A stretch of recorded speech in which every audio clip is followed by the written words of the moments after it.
CS 242, c'est la passion au service du pays. Bonjour chers internautes. Les Diables Rouges ont quitté la compétition du CHAN en quart de finale pendant la séance fatidique des tirs au but face à la formation malienne.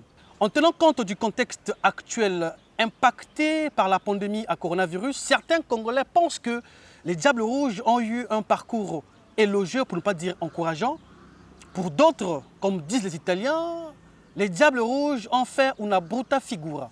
Pour ce faire, nous avons invité pour vous un chroniqueur sportif et analyste, Achille Zikutoto, qui va tenter de porter son regard critique en toute objectivité sur le parcours et la performance sportive de Diables Rouges lors de cette compétition importante pour les footballeurs évoluant sur le continent africain. Suivez et on se retrouve tout juste après. Alors, quel bilan puis-je faire pour les Diables Rouges à prime au CHAN? Je dirais que c'est un bilan acceptable, mais insuffisant.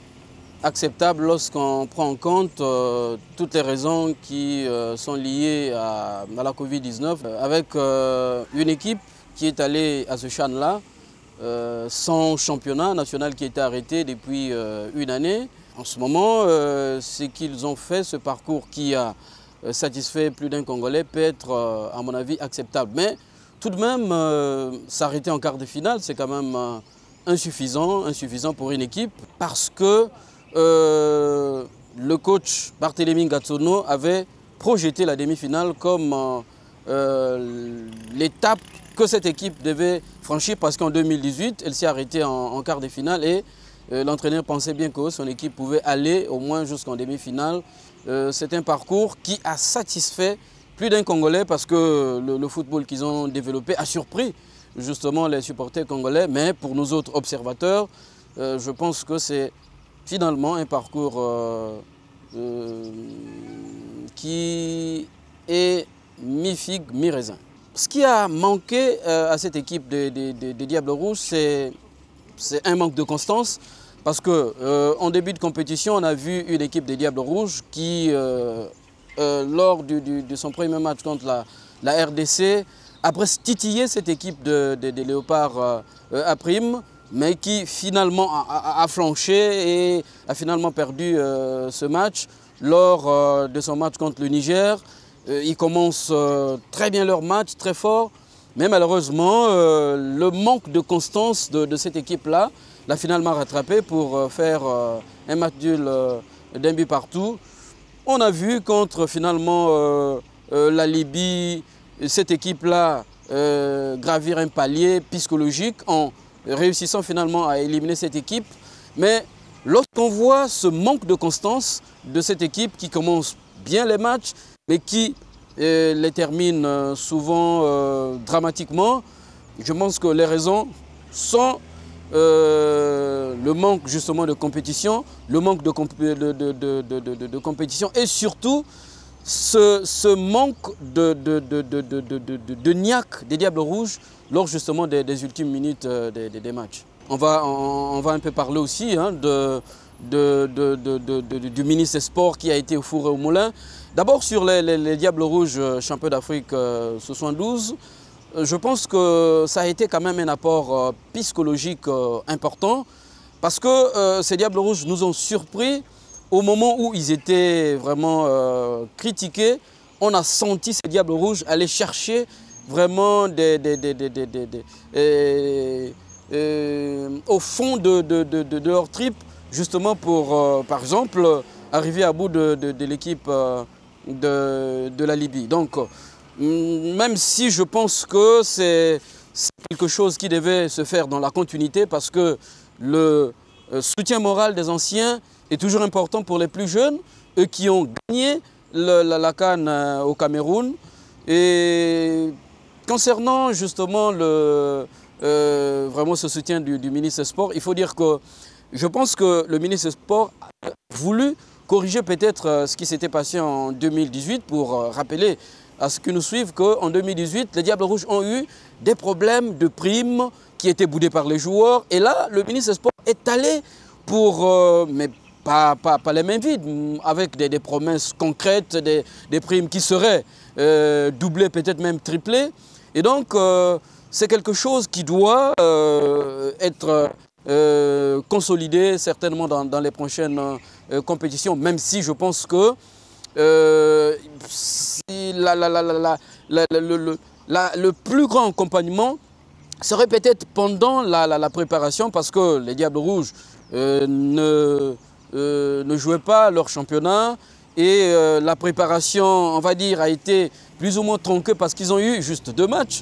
La double confrontation contre le Rwanda.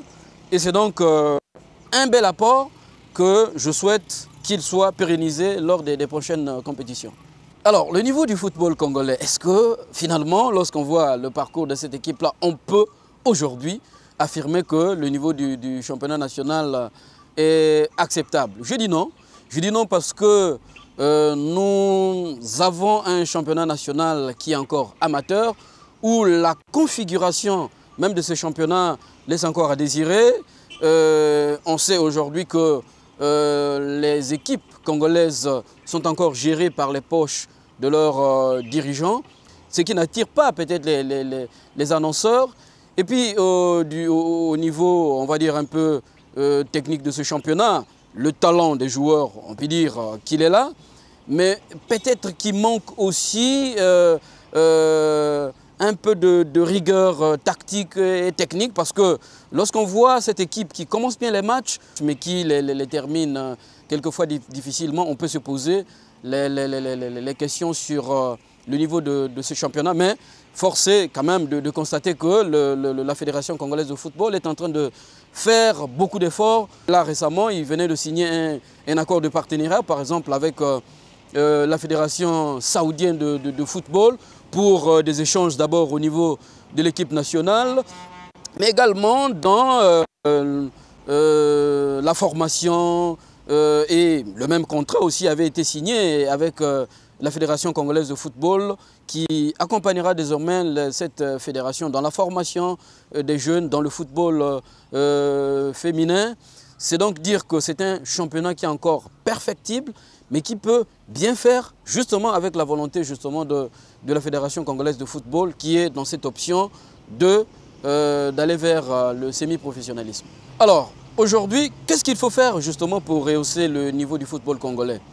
Alors, au niveau étatique, je pense qu'il y a un certain nombre d'éléments qui prouvent aujourd'hui que le Congo a tout pour rehausser le niveau de son football. Tous les 12 départements du Congo sont émaillés des infrastructures sportives de haut niveau. Nous avons des stades conformes aux normes de la CAF et de la FIFA. Et malheureusement, cette bonne volonté est presque plombée par ce que je peux appeler le paradoxe un peu des contraires. C'est-à-dire qu'on veut d'une chose et de son contraire. Nous avons par exemple la loi 11-2000 qui normalement devait apporter du financement justement au sport congolais de façon générale et au football. Et une loi qui reste aujourd'hui dans les oubliettes. Dernièrement, on a essayé un peu de l'exhumer au niveau du Parlement, mais il reste qu'on aille au-delà justement de ces bonnes intentions pour que cette loi puisse donc financer le football congolais. Je vais rappeler qu'en 2018, le ministère de Sport, en collaboration avec la Fondation congolaise, la Fondation africaine de développement du sport gérée par Christian Lanidé, qui est un personnage qui est connu bien du monde du football africain parce qu'il travaille avec la CAF, il y a eu un workshop où normalement un certain nombre de dispositifs liés au semi-professionnalisme aurait été mis en place. Christian Lanidé, qui avait reçu la mission de contacter les potentiels annonceurs, avait même fait un travail en amont, mais à la fin, je ne sais pas trop, peut-être parce que les gens pensaient que Lanidé venait pour récolter de l'argent, parce que la Fédération congolaise de football serait peut-être la principale bénéficiaire, parce que peut-être les équipes seraient les principales bénéficiaires et les joueurs. ce dynamisme-là s'est effondré comme un château, comme on dit, un château de cartes. Et en même temps, on va dire que ce qu'il faut faire aujourd'hui, il faut arrêter avec la navigation à vue de notre championnat, que les équipes ne puissent plus compter sur les personnalités, parce qu'aujourd'hui, lorsqu'on parle d'Assoto, ben, je suis désolé, lorsqu'on parle d'Assoto, on ne voit pas la structuration qui est autour, mais on voit le président Ominga. Lorsqu'on parle de Diable Noir, c'est bien du général Jean-François Ndengue. À une certaine époque, lorsqu'on parlait d'Assé Léopard, c'était le colonel Rémi Ayos. Et donc, il faut qu'on fasse des clubs congolais, parce que ça doit commencer au niveau des clubs, des structures qui puissent générer des fonds avec des sociétaires qui injectent des moyens, des clubs qui attirent aussi les annonceurs pour que le sponsoring justement puisse générer de l'argent, et aussi pour que cela, le spectacle puisse attirer aussi les potentiels diffuseurs justement des matchs, parce qu'on fait ce reproche-là justement à la Fédération congolaise de football de ne pas diffuser les matchs à la télé, mais il y a un coût à ça. Il faut des annonceurs pour accompagner la FECOFOOT, et finalement il faut aussi qu'on rehausse un peu le niveau de nos formateurs, de nos entraîneurs, parce qu'un bon formateur donne des bons joueurs, le contraire n'est pas finalement réel. Et donc, il faut aussi revenir à la base, et c'est un peu justement de revenir sur le football de formation. Je me réjouis aujourd'hui que la Fédération congolaise de football puisse faire obligation aux 14 équipes de l'élite d'avoir des équipes de catégorie, donc des équipes de U17, les équipes féminines. C'est des bonnes intentions, mais il faut que la structuration, comme j'ai dit, puisse suivre pour que cela puisse booster le niveau du football congolais. Et il y a un aspect que les gens négligent, c'est l'aspect où justement de l'arbitrage. Lors de ce CHAN, par exemple, nous avons pointé 0 au niveau des arbitres. Je n'ai rien avec la gente féminine, mais il y a certains pays qui avaient même envoyé des arbitres féminins, mais le Congo n'a aligné aucun arbitre. Ça aussi, c'est un facteur justement qui peut rehausser le niveau du championnat. Voilà comment, de façon un peu globale, comment on peut rehausser justement le niveau du football congolais. Alors, quel est mon mot de fin par rapport justement à cette petite discussion? D'abord, j'aimerais qu'on ne se trompe pas, qu'on ne se dise pas, voilà, on a vu une équipe qui a présenté un bon football, on s'arrête là. Mais il faut prendre justement cet exemple de cette équipe qui, avec rien, sans championnat, a fait quand même sensation, qu'on se focalise justement sur ces jeunes-là pour qu'on les accompagne afin justement qu'ils puissent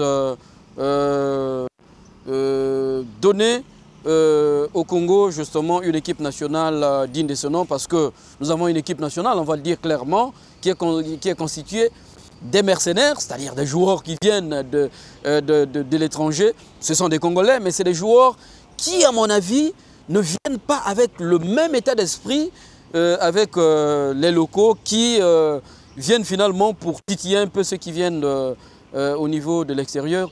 Mon message serait justement que tout le monde puisse, d'abord le ministre des Sports, coup de chapeau par rapport à ce CHAN, parce qu'on l'a vu au four et au moulin, qu'il puisse justement continuer vraiment à faire le suivi sur cette loi 11-2000 qui devrait apporter du financement additionnel au sport congolais, et à la FECOFOOT qui fait beaucoup des efforts pour qu'il soit aussi vraiment, on va dire, très regardant concernant ces équipes-là qui n'aiment pas souvent suivre ces directives. Nous avons un certain nombre de critères, notamment au niveau de la CAF. Une équipe de l'élite doit avoir son siège, doit avoir un compte en banque, doit avoir des équipes de catégorie, les équipes féminines, que la FECOFOOT essaie justement d'être constante, d'être rigoureuse sur ce point. Et puis à nos jeunes footballeurs, aux plus jeunes, c'est de voir qu'avec rien, leurs grands frères, leurs aînés, sont allés faire une sensation. Je répète que ce n'est pas un parcours fortement élogieux, mais ça peut donner des idées aux jeunes pour penser que justement s'engager dans le football peut être une solution pour leur vie, pour finalement faire des carrières et apporter peut-être le confort nécessaire aussi bien à eux-mêmes qu'à leur famille. Merci Achille Zikutoto pour cette brillante lecture sur le parcours et la performance sportive du Diable Rouge lors de la compétition du CHAN Yaoundé 2021. Chers internautes, vous avez certainement suivi avec intérêt cette lecture et vous avez certainement aussi quelque chose à dire. N'hésitez pas de laisser vos commentaires sur notre page Facebook, sur notre chaîne YouTube. Partagez massivement la vidéo. Nous allons croire avec cette belle lecture que Achille vient de nous faire, l'État congolais et la Fédération congolaise de football prendront ensemble des mesures nécessaires pour tenter de relancer, pour ne pas dire rehausser, le niveau de football congolais. Nous vous promettons aussi que Achille Zikutoto reviendra certainement pour nous faire des analyses percutantes sur le sport congolais en général et en particulier du football congolais. Je vous retrouve au prochain numéro avec le même plaisir. C'est la passion service de la nation. C'est une autre façon d'apprécier la nation. Bayer pendant la promotion et culture à Congo. Et de toute activité.